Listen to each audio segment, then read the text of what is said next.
Next up, we have Shaman, which we start with Cage Match Custodian. 2-cost 2/2 elemental, battlecry, draw a weapon. So this is pretty interesting. I mean, just 2/2 for 2, draw a card. It's pretty good. It's also an elemental. Elemental has some potential to matter in Shaman in particular. We've seen elemental synergies that do exist. Any kind of specific classification of draw, like draw a weapon, this being able to find, like, say, Rune Dagger, right, for a spell power deck. This being able to find, like, say, in duels, just finding you, like, a legendary weapon, a treasure weapon, right, can be really, really powerful. This can be in a aggro Shaman deck and find you Doomhammer. It's a minion that comes down and gives you value and actually has, like, a, solid board presence already. You can draw Fist of Raiden in, like, a control deck. I think this card is just actually very good. I think it's kind of unassuming, and obviously your deck has to be built in a particular way, but this is just, I think, a very, very solid role player style card. Obviously, it by itself is not going to, like, dominate games, but it's a lot of value. It's totally reasonable stat-wise. Not like an amazing card, but like 2/2 draw a specific card for 2 is very, very, very good, and I expect this will see quite a bit of play. Next up, we have Deathmatch Pavilion, a 2-cost spell. Summon a 3/2 duelist. If your hero attacked this turn, summon another. Obviously, there's some, like, enhancement Shaman style theme going on in this set, and draw a weapon plus this being a say you, like, play a turn 1 weapon, attack, play this on turn 2. There's not really turn 1 weapons in Shaman that I can think of. Spirit Claws even, like, historically got nerfed to 2. They get 2 3/2s.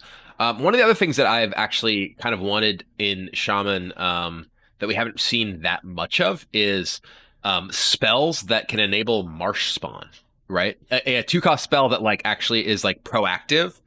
You can play this, you just get your 3/2, and then play Marsh Spawn, discovering a spell on turn 3. You can use this with, like, you just play, like, Stormforged Axe on turn 2, and then play this on your overloaded turn 3 and just get 2 3/2s. So I think it's actually like a reasonable card. It's not, like, amazing. If Shaman did have, like, a 1-cost weapon, I could actually see this as being, like, pretty impressive, being able to, like, tempo out, like, a 1-cost weapon into this for 2 3/2s on turn 2. That's, like, very, very powerful. You could always, like, coin Rune Dagger into this if you really wanted to. I think it's interesting. Like, I don't think this is, like, likely to be, like, a absolute all-star style card.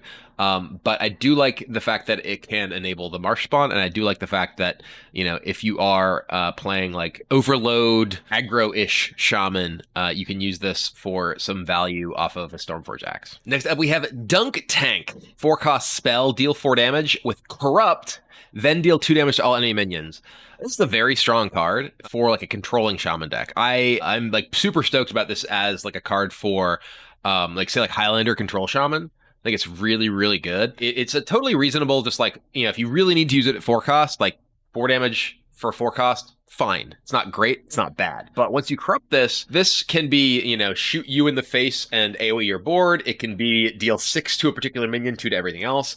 It's like a super swipe. So I think this is a very, very strong card. Shaman, in a controlling shell, like a Highlander control Shaman, which I love to play, as many of you watching my YouTube channel know, one of my favorite decks I play a lot. I think this is, like, a perfect card for that style of deck, and I think it is, it's just sweet. I think this is great. So, they're very excited for this for any kind of controlling Shaman deck for sure. Next up is Grand Totem Eyesore. What a weird card. 3-cost 0/4 legendary totem. At the end of your turn, give +1/+1 to all other totems in your hand, deck, and battlefield. It's just so strange. It feels like most totem Shaman decks are very, very, like, just board tempo oriented, right?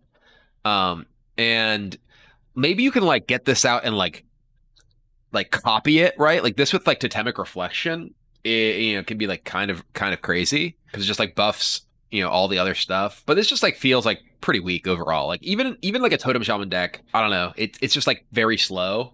Maybe I'm underestimating it because of how potentially easy it is to protect with, like, Totemic Might, how easy it is to copy with Totemic Reflection. But it doesn't, like, affect your future totems that come off of, like, Totem Goliath. It doesn't affect the totems that you summon later on. Obviously, it can buff them if they're in play immediately. Maybe I'm underselling this, but I feel like, it just, so much of what a totem deck is about is the immediate presence currently, right? And like you don't typically even play that many totem cards in your deck or, you know, that end up in your hand. So many of them are just generated from other cards that bonus seems like it's difficult to take advantage of. I don't even know that it's necessarily like a good card in the existing totem shaman decks, at least. I'd be happy to be wrong, because finally the legendary totem that was long ago promised is here, and we'll see if it's any good. Next up is Inara Storm Crash, a 5-cost minion with and 4/5. On your turn, your hero has +2 attack and Wind Fury. I think this is actually like a pretty interesting card. Any sort of buffs, whether weapons themselves, Rock Biter. Is use this with Rock Biter is like kaboom, blast your opponent. It's like kind of like a Doom Hammer, right? Like, because this is basically like a Doom Hammer that doesn't overload you, right? You like on your turn you have a Doom Hammer, which doesn't overload you, and your opponent can't kill unless they kill this. And that's actually pretty powerful, right? For an aggressive Shaman deck, any way to buff your hero. Any way to like add this to other weapons. Like if you have a weapon that already has a decent amount of attack. If you have a weapon that has like triggers when you attack, like historically there have been shaman weapons that have like death rattle, right? There's like the death rattle weapon that like gave you an elemental. There's like the death rattle weapon that replaced your hero power with like the 2 damage ping. This can help you, if there are other weapons like that, help you churn through it and get those death rattle effects faster, which could be interesting. But yeah, anything that gives your hero attack, again, like Rock Biter or other weapons, or just this card period, right? Like this card, you just you play it and you get to attack for 4 effectively, with nothing else, right? And then that can immediately be enhanced. So I think this is certainly a powerful card for an aggressive shaman deck.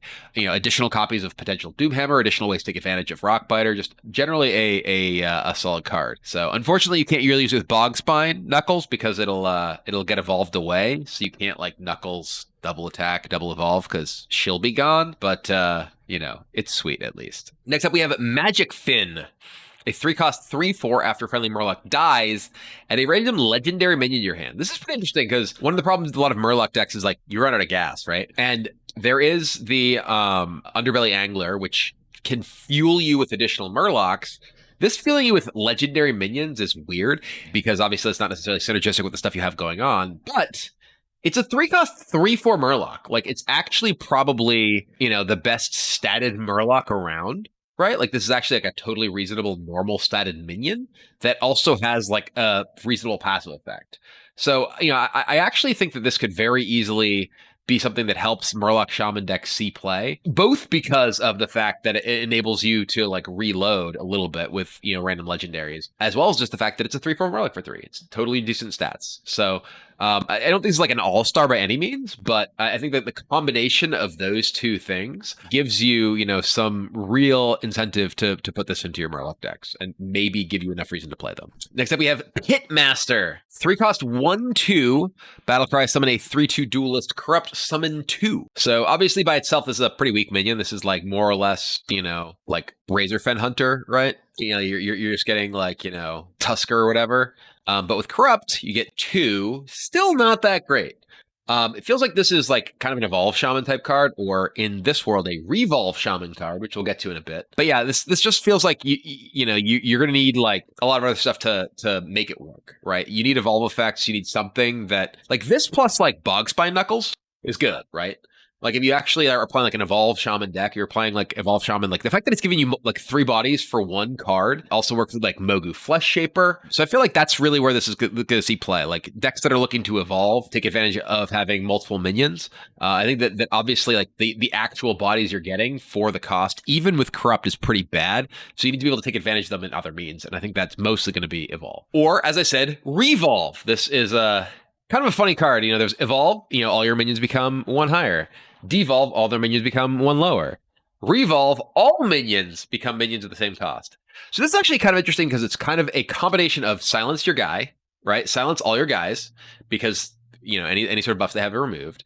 And all of your stuff, if you have like, a bunch of token style stuff, like, things off the pit fighter guy, Pitmaster, you can turn them into better tools, right? So this not only hits your minions, but hits your opponent's minions. So it's a combination of, of effects that I think helps make this pretty appealing. So yeah, I think this is actually a card that will like see play in the evolve style decks because they are built around not just trying to evolve, but going wide and taking advantage of getting multiple things, and the fact that it hits your opponent's stuff with the effective silence effect. I think this is actually a pretty good card that may help spawn a new archetype that doesn't necessarily have enough support right now. Next up is Storm Strike. It's even got the picture of the Wind Fury Gal on it. Deal 3 to a minion, give your hero +3 attack this turn.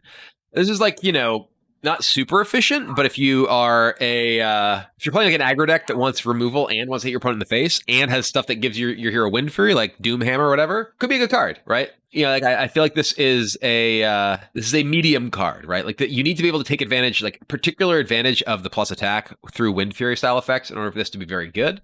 But if you are, you know, maybe this is like a like kind of mid-range option between you know, a Rock Biter and a removal spell to allow you to burst your opponent and keep up on the board, or just be able to kill two things, right? I feel like this card is, you know, actually potentially pretty solid. You know, like if there's a lot of mid-sized minions that you can kill a minion, punch the other minion, if you can like kill your minion, punch your face, I feel like it's actually like just a pretty solid card in general for those style of matchups. And last but not least, the Whack-A-Knoll Hammer. This is kind of funny. Wait, after your hero attack, give a random friendly minion +1/+1. This is like a fine, like a, you know, 3-cost 3/2 weapon, totally fine weapon, you know, and having a weapon that that buffs your board is good for the tempo style of Shaman, with like whether it's like Surging Tempest Overload Shaman, or, you know, trying to play the make your 3/2s, make multiple 3/2s, attack with these style of Shaman. You can use this with the Wind Fury Gal and attack them for like 10 and buff your board. I think it's just a totally decent card. You know, like compare this to Eaglehorn Bow. Like I've talked about this before. Eaglehorn Bow, obviously hunters take advantage of Eaglehorn Bow better because of the fact that both they care a lot about damage and you get the charge back for secrets. But giving your, you know, random minion +1/+1, it, you know, can help very easily swing early board fights. You know, like this is not like a ultra all-star style weapon, but I think this is a totally solid card that a lot of people, from what I have seen, seem to be underestimating. I think this is a very reasonable card that could easily see play in like mid-range or aggro Shaman decks. And we are on to Warlock. First cut up is Cascading Disaster. Kind of interesting card. 4 cost, destroy a random enemy minion. Pretty bad. Corrupt, destroy 2. Corrupt again, destroy 3. You know, 4 cost, destroy 3 minions is really strong. Even like destroy 2 minions for 4 cost is actually pretty strong. So I feel like if there's a reasonable way to build like control Warlock, I could see this being, you know, a reasonable option. It's interesting because like one of the things about how Corrupt works, my understanding is that Corrupt changes the card, right? So if you corrupt this, it'll become Corrupt Cascading Disaster or whatever, and then like it'll remain that card until it becomes the next version. Because it's a effect that actually changes the card rather than like, you know, some modification to the card itself. It is able to persist through plot twist. You know, that like is actually a fairly important consideration in like the way that some of the like quest Warlock decks are built. Because like something like, you know, the discount that you get off of the hero power once you have a completed quest, or, you know, other sorts of implications, you know, modifications to cards in your hand, don't carry over. But Corrupt, I believe, does with shuffle back in your deck because of the nature of the transformation effect. So that's worth thinking about, you know, if you had like a control plot twist style Warlock deck. You know, maybe there's enough like corrupt things, like, because this if you like get this back with like Yashiraj, right? 0 cost, destroy 3 opposing minions is like really, really powerful. The question is, you know, like, okay, well, what do you do sort of in the interim? How are you staying alive? And there's actually decent tools to stay alive with like Dark Sky style stuff right now. Maybe that ends up being a plot twist thing. Maybe it doesn't. Maybe you're just like playing, you know, Yashiraj, you know, control Warlock or whatever, and using the corrupt things and leaning on those to win the game. I think it's interesting. So I think this obviously is like metagame dependent. If there's like lots of very aggressive decks, this is probably pretty terrible. If there's lots of token decks, this is probably pretty terrible. But there are also lots of tools in Warlock that are very good against those sort of things, like, as I mentioned, Dark Skies and things like that. So I'm actually pretty excited about the potential for this card, because it is obviously, you know, a huge swing, kill 3 minions for just 4 mana, and I think it's like worth exploring and trying to build toward. Next up, we have Deck of Chaos. Aptly named. Talk about chaos. Swap the cost and attack of all minions in your deck. So obviously this is like at its best with things that have very low attack, but like are really high impact cards. Yeah, you can play this with like Batterhead. You know, you can play this with like Malagos. You can play this, and this is also again like this is a permanent effect, right? So it swaps them. I believe if you do this, because this is in your deck, it's not deck in hand. So like maybe you play this in like a plot twist style deck in order to like get yourself a Malagos, and like if you draw your Malagos, you plot twist it back in. It's like another way to get discounts on like Malagos in that kind of combo deck. There's just a lot of stuff that you can use this with. I think it's unlikely to be like deck defining, like a strategy defining thing, but it is again like fairly interesting with plot twist in case you're like trying to set up a specific combo to like be able to enable it another way, and as well as like, okay, well, I drew this, I'll shuffle it back in my deck, then I can deck a chaos it kind of thing. There's like summoning portal, right? You can make 0 cost summoning portals and then go even further nuts with a lot of stuff. Overall, like, I doubt this is going to be like a high level competitive card. If it is, it's going to be a combo style card like Malagos that I was talking about, to enable you to, like to be able to like Malagos plus Faceless and just blow your opponent up, because obviously works on both of them. You give you 4 cost Malagos, 3 cost Faceless. Now you got a lot of mana's worth to be able to blow your opponent up with burn. Yeah, it could give you a 3 cost Jiraxis. Go nuts. Boom. I'm sure this is gonna come up in like, tons of like Trollden style videos. If it is gonna be a competitive card, like I said, it's gonna be a 1-turn kill combo thing. But I find it pretty unlikely that it's gonna be that popular card outside of crazy memes. Next up, we have Fire Breather. 4 cost 4/3 demon. Battlecry, deal 2 damage to all minions except demons. I think it's actually a very powerful card. You can build a demon warlock deck, which is, like a zoo style warlock deck that actually uses a bunch of demons. Like there's actually a pretty decent amount of support cards for that in this set. I mean, like Demon Wrath stapled to a 4/3 body for 4. You're basically, like Demon Wrath is actually a card that was like pretty decent in like mid-range-ish warlock decks. Whether this is like something that an aggro deck plays against other aggro decks, or it's just a mid-range tool and like a mid-range demon deck, I think, both are very reasonable with the body attached. Overall, I think this is like kind of a sweet card for those style of decks. And there's a lot of, like I mentioned, other demon support in this set, which makes me think that more likely this card actually ends up seeing a decent amount of play. Like this card. Free Admission. 3 cost, draw 2 minions. If they're both demons, reduce their cost by 2. Card draw is hard to make appealing in Warlock because Warlock naturally can draw cards so easily with life tap. This is a way to do it. Draw 2 minions, they're both demons, reduce their cost by 2. If you play a deck that's basically all demons, or almost all demons, probably all demons, if you're playing like 2 copies of this, for instance, this can be extremely powerful, right? Getting 2 discount on your demons, if you're playing like a mid-range style deck, you play this and then you're able to play like a 6 cost demon on turn 4, that's really good. Again, they both have to be demons in order to get the discount, so you probably want to play a deck that is entirely demons. So you want to have a lot of demons, like the one we were just looking at, the Fire Breather. And there are a lot of other demons in this particular set that are actually pretty potent that I think can be used with it, like this fellow. Manari Mosser, 3 cost 3/4 demon. Give a friendly demon plus 3 attack and lifesteal this turn. This is just a very, a very solid minion for like a mid-range style of Warlock deck. Life gain is very valuable in Warlock because you have so many ways to leverage your life total. Like, Flame Imp style cards, you pay life. Also, life tap. Also, aggressive decks. So something like this, which can help you curve out and punch through larger minions or just do more damage, as well as get some life back, can be extremely powerful in a variety of matchups, right? Like life gain is valuable in Warlock, even in matchups where life gain would not be normally valuable for other classes because of your ability to leverage your life total.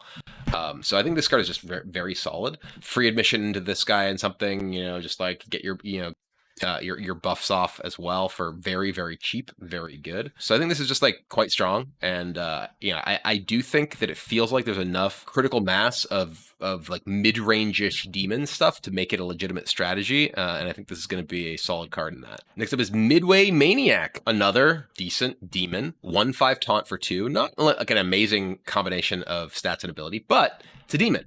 Right, you give this guy plus 3 attack and lifesteal, curve that out.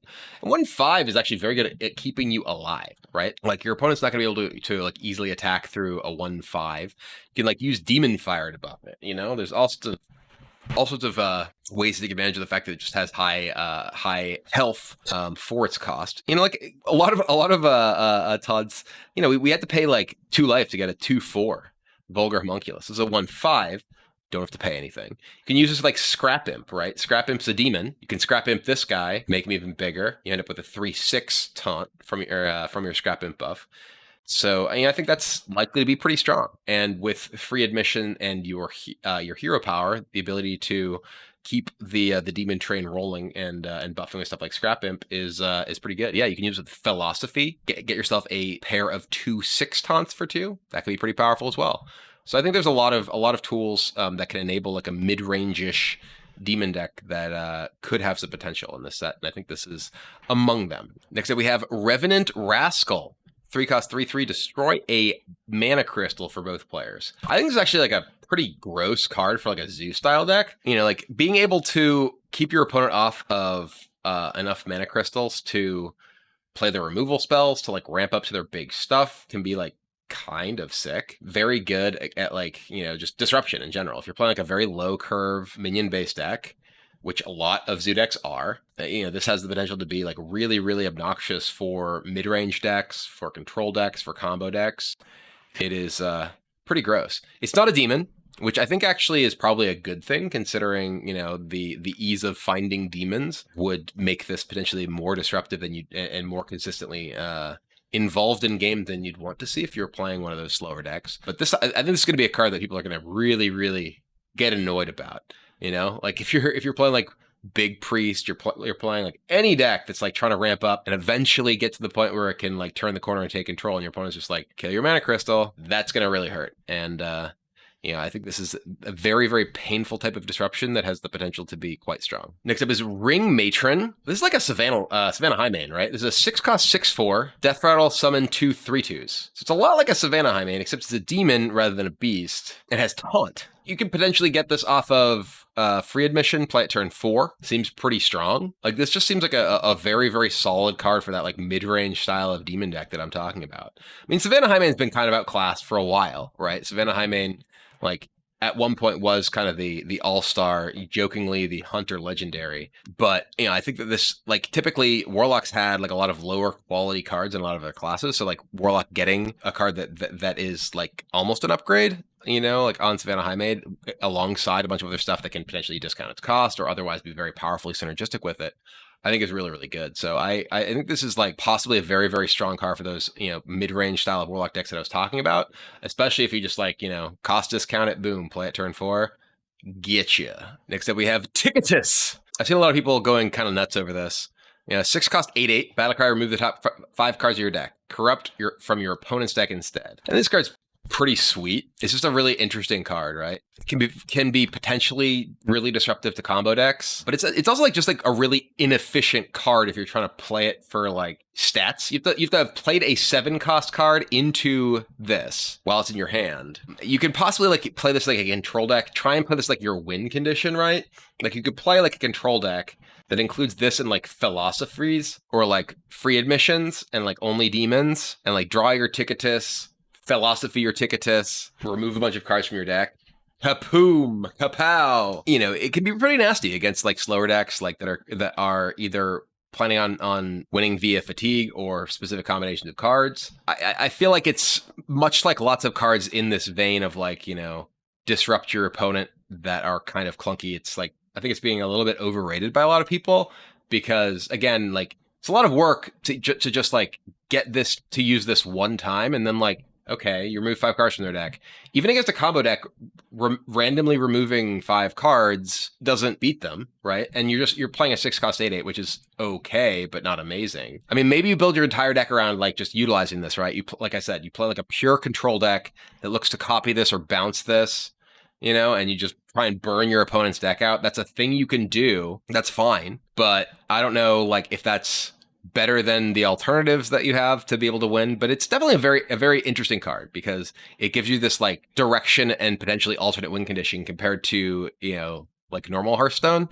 I'm definitely stoked to try and build around it at the very least, but I do think that it's being largely overrated by most people. And last for Warlock, and perhaps least, 1 cost, give your discard your lowest cost minion or lowest cost card. Give your minions +1/+1 Wicked Whispers. Actually, this card I think is like kind of sick, right? Like this is a Grim Rally, right? But instead of stacking something, you discard a card. It doesn't work with Hand of Gul'dan like the other discard your highest cost cards.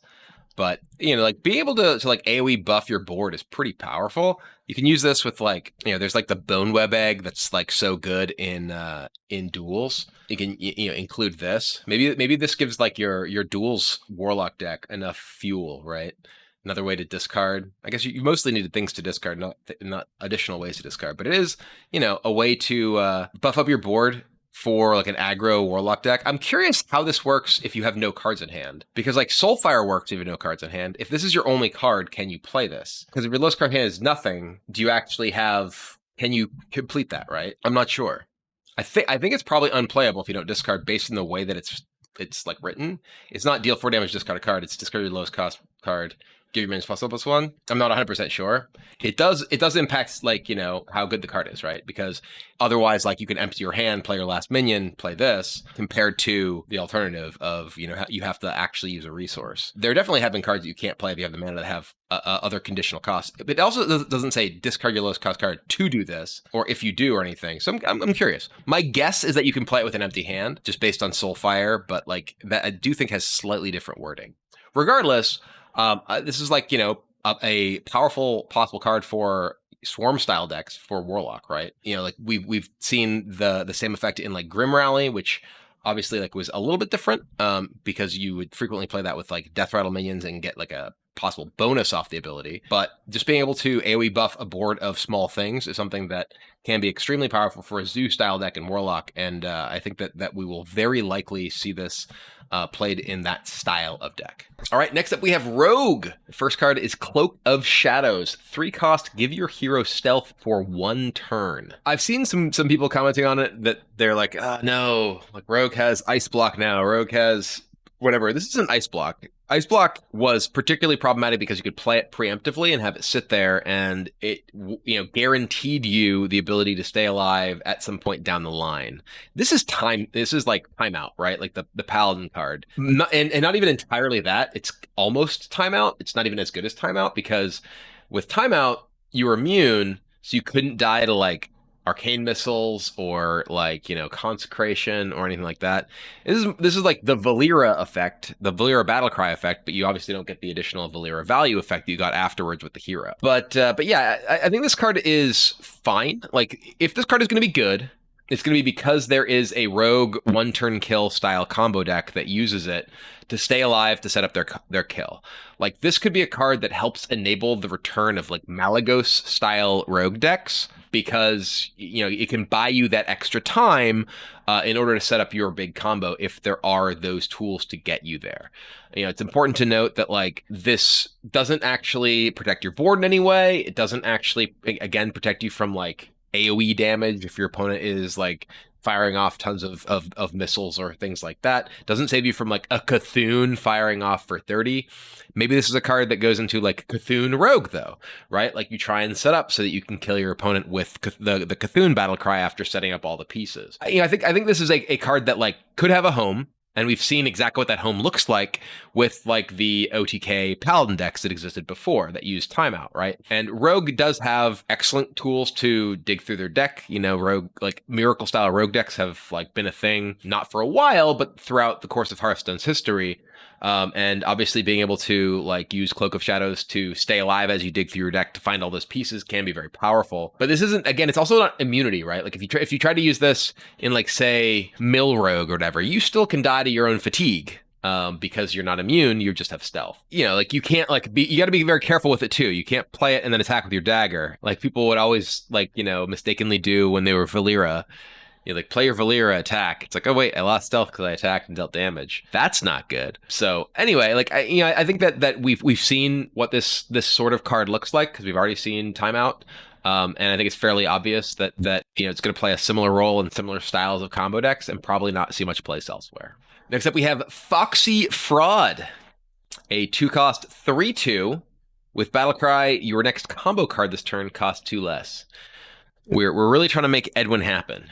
Edwin is going to happen. But yeah, I think this card is like pretty good. Like it's a very good tempo card. You can play like Eviscerates for 0. You can Edwin for 1. You can, there's lots of combo cards that could come, at some point, right? That may not necessarily be in the pool right now. There's like, you can just play this turn 2 into Defias, right? This is our town scrub. Yeah, beat it. I think it's just a decent solid card. I could even see like a aggro rogue using this like Defias, all these like cheap things and Voracious Reader, just like a lot of card discount things. I think this is certainly a card that has the potential to like help define an archetype because again, cost reduction is so powerful. Like being able to spew out your hand into Voracious Reader is really, really strong. This can enable like Cold Blood, like there's just a lot of cards, right? Like a lot of cards have combo, and this is a cost reduction card for a lot of those cards. It obviously enables the combo card as well because it is itself a card you are playing. Like maybe you're playing this like Whirl Kick Master, you're just like going off with combo cards. It's only the next one, but you can use like Shadow Step to replay it, keep playing more things. So I think it's just a really, really solid card that has the potential to revitalize tempo rogue style archetypes that lean on combo cards. So I expect this to see quite a bit of play. Next up, we have Grand Empress Shekzara. Battlecry, discover a card in your deck and draw all copies of it. This is a really interesting card, obviously with the stuff like Togwaggle Scheme. Anything that like you're like looking to load up your deck with stuff. Pogos. It's pretty expensive. This is a 6-cost 5/7 though. So it's difficult to use this and really take advantage of all the stuff that you're getting. I think it's interesting for like long game style rogue. We have like a lot of like tempo style rogue cards. Obviously, we just saw the Foxy Fraud, which is very powerful in that. So maybe if you want to play like a rogue deck that's a bit more leaning on trying to play a longer game, this is a powerful tool. Like it's always a draw card, right? Bare minimum. This is 6-cost 5/7, draw a card. Frequently, 6-cost 5/7, draw 2 cards. That's powerful, right? Like that alone is actually like pretty strong. Obviously, like you then lean into it more with things that shuffle more copies of things into your deck. That's additionally powerful. Whether Rogue has the tools to really survive and take advantage of that style of card advantage of long game plan. Kind of more of an open question, but you can definitely use this to kill yourself against Bomb Warrior, right? Like you discover a bomb and just boom, explode. But yeah, no, I mean, I think that this is a card that like is very open-ended for a lot of different combos, whether you're like Togwaggle scheming Mogu Cultists into your deck, right? And then you're playing this and drawing all of them, and then you blow up your opponent with the Mogu, whatever. There's just a lot of stuff that you can do with it that, may not necessarily be apparent right now. There's a decent amount of like shuffle stuff into your deck in Rogue. There's like the what, like Cuddly Bear prize guy, I don't know, the new Akanai, not Akanai, Eldrachi Strider. What's that name? Not Eldrachi. I keep whatever the Strider was that made spiders. I'm like Eldrachi. No, that's the Warblades. Akanai. No, but there's a new version, the Ticket Dude, who lets you actually get 3/3s instead of 4/4s. Faldori Strider. That's the one. So there's a new version of that in this set. This is just powerful with that, right? Like if you happen to hit your stuffy bears or whatever, you draw those. Boom, tempo. In addition to the value you get off of those. So I think this card is like just not necessarily something that goes into every rogue deck, but definitely has the potential for both like combo style as well as value style homes that it can serve up. Interestingly, another card, Malevolent Strike, that cares about cards being shuffled into your deck. Destroy a minion, costs 1 less for each card in your deck that didn't start there. So this is intrinsically strong if you're playing like Cthulhu Rogue. You just immediately like turn 1, this is 1 cost, kill a guy, because you shuffle all the four parts of Cthulhu into your deck. Also good with like the Faldori Strider type card, the Ticket Dude, Prize Dude, whatever it is. I've seen people be like, oh my god, Power Creep and Assassinate. There's a lot of room for cards to be better than Assassinate and not necessarily be overpowered. I think this card is pretty appealing. Definitely gives you incentive for going in the same direction as the last card we were looking at, shuffling stuff into your deck strategy. And we've seen some stuff like that, like with Stowaway already. Maybe we're playing you play like the Grand Empress and this with like the dudes who shuffle the portals into your deck that you draw and give you 2/2 rush guys. I guess they're just called portal. There's like portal something else. I don't remember exactly what their names are, but I've tried using those as stowaway in the past, and they're actually kind of sweet. And having more things that leverage those, and you have the ability to take advantage of, caring about having those things shuffled into your deck, can be pretty interesting. Next up is Prize Plunderer, a 1-cost 2/1 pirate.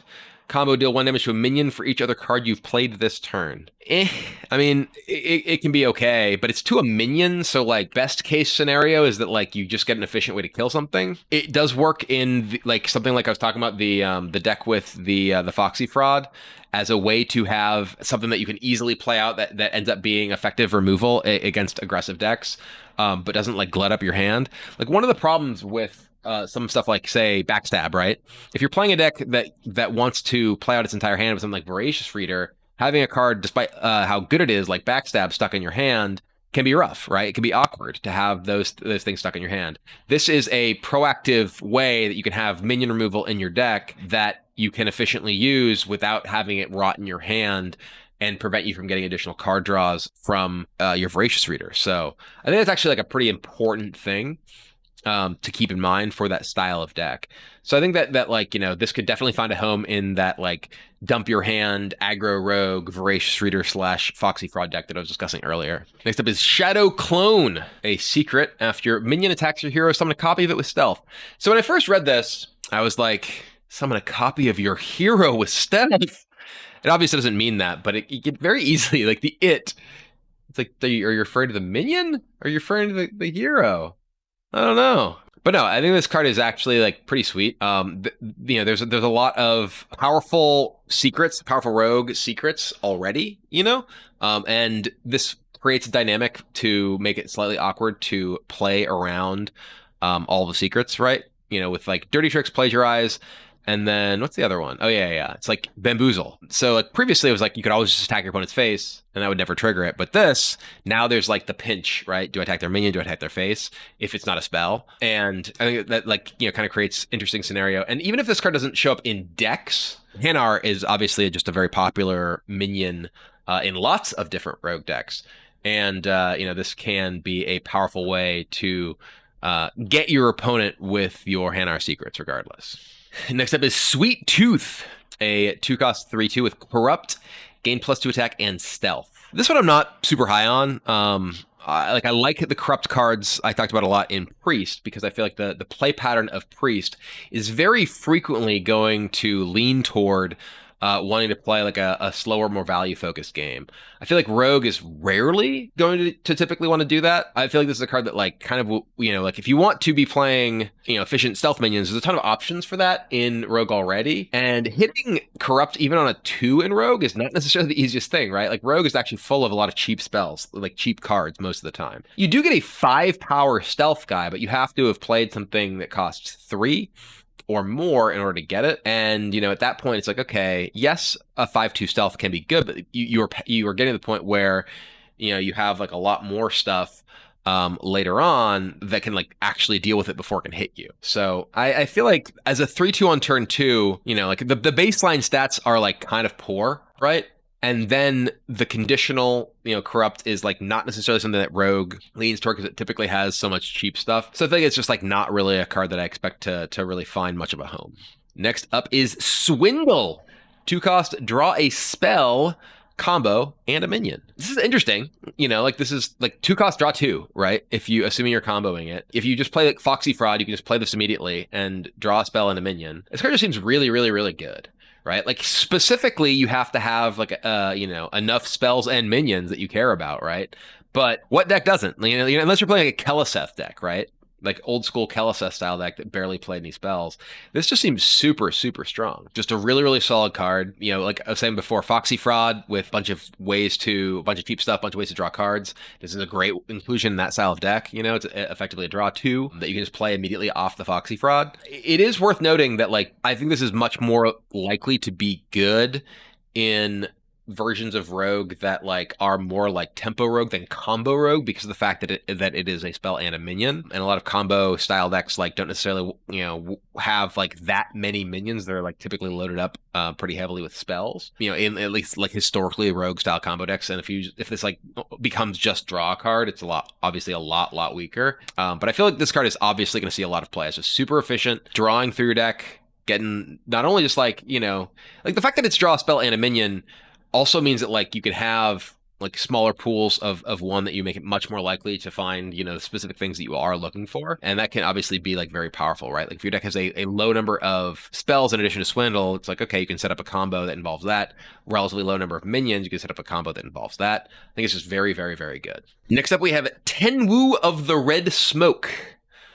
2 cost 3/2 with Battlecry. Return a friendly minion to your hand. It costs 1 this turn. So this is interesting. Specifically the fact that it costs 1 this turn obviously gives you a very powerful way to leverage combos, leverage battle cries. But specifically only this turn makes it so that you can't like save it for like another big play later. This can be obviously super good with like specific really high power battle cries, like maybe like the Old Gods, right? Like you bounce your like Yogg or N'Zoth or Yashraj or whatever. Pretty tough to actually get that done. But you can bounce like Kronks, right? Say you're playing Galakron Rogue, bouncing Kronks, getting an extra Kronks battle cry, bouncing like Togwaggle, getting an extra Togwaggle battle cry. Those style of decks that already exist, like Highlander Rogue, you bounce like Alex Straza, get an extra Alex Straza battle cry, right? All that's really good. And a lot of those decks want to play like have like at least some incentive to already play like Shadow Step, right? Because you already have like lots of powerful battle cry effects. But like getting powerful battle cries twice in a turn, like really high cost ones, can be like truly devastating. So this card seems just very good. Like I was saying, even just like going down the line of stuff that's played right now: Kronks, Flick, Alex Straza, Togwaggle, and there's obviously like it's very open ended in terms of being able to work with like cheaper or like mid game style stuff as well. I think this card is like obviously super powerful. It's not just going to go in every rogue deck, right? Because like you're not necessarily getting much out of this in your aggro rogue deck, right? Like bouncing Edwin isn't necessarily good unless you're like doing it in a chain of a bunch of stuff. But it is like super strong in something like Galakron Rogue that we see right now. And I was alluding to this before. Ticketmaster, 3 cost 4/3, Death Rattle, take a 20% commission on every shuffle 3 tickets into your deck. When drawn, summon a 3/3 plush bear. So this is obviously a lot like the Feldori Strider I was talking about before, but it's a Death Rattle effect, which is a very big difference. Not only does it not like have the opportunity to get additional activations from Shadow Step or from Tenwu we were just talking about, but also you can't just like tempo immediately hit Feldori Striders if you're or hit the plush bears if your opponent doesn't kill this, right? A lot of times with Feldori Strider, you'd like play your Feldori Strider and then sometimes just like draw a bunch of spiders in a row and have this massive tempo swing right away. But with Ticketmaster, your opponent has to kill it, right? It has to die first, and only then can you start drawing your 3/3s. So it is a lot harder to make work than Feldori Strider because it can't have that immediate impact. But there's a lot more tools to work with it, both in terms of like Malevolent Strike getting discounted, as well as like stuff like Stowaway that can immediately draw the tickets that get you those bears. So I think that despite being more difficult to activate than Feldori Strider, the preponderance of stuff that exists in the metagame in the format right now may make this a comparably powerful card because of how there's so many more ways to leverage it and take advantage of those tickets being shuffled into your deck.